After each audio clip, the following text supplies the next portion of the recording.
Komisi Pemberantasan Korupsi menanggapi pendapat Wamenkumham terkait pidana mati bagi dua Menteri Presiden Jokowi yang tersandung kasus korupsi di tengah masa pandemi.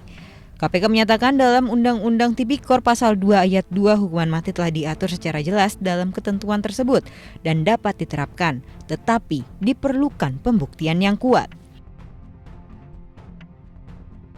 Di dalam proses pembuktian tidak serta-merta hanya dibuktikan unsur tersebut, tetapi di undang-undang sudah sangat jelas bahwa pasal 2 ayat 1 tentu harus juga dibuktikan secara keseluruhan, ya, unsur melawan hukumnya, kemudian potensi kerugian negaranya, ya, itu harus juga ada pembuktian ketika kemudian hasil akhirnya adalah tuntutan pidana mati. Terkait penanganan dua perkara saat ini, yaitu Kementerian Sosial dan di Kementerian Kelautan dan Perikanan, saat ini pasal yang diterapkan oleh KPK adalah pasal dugaan suap, ya, jadi pemberian dan penerimaan suap yang di dalam undang-undang ancaman hukuman maksimalnya adalah seumur hidup.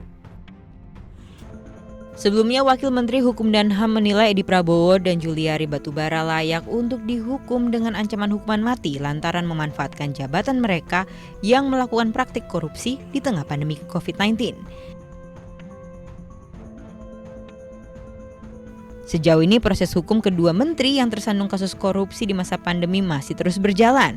Diduga mantan Menteri Kelautan dan Perikanan Edi Prabowo yang ditangkap pada akhir Desember 2020 menerima suap 3,4 miliar dan $100.000 Amerika Serikat terkait izin ekspor benih lobster.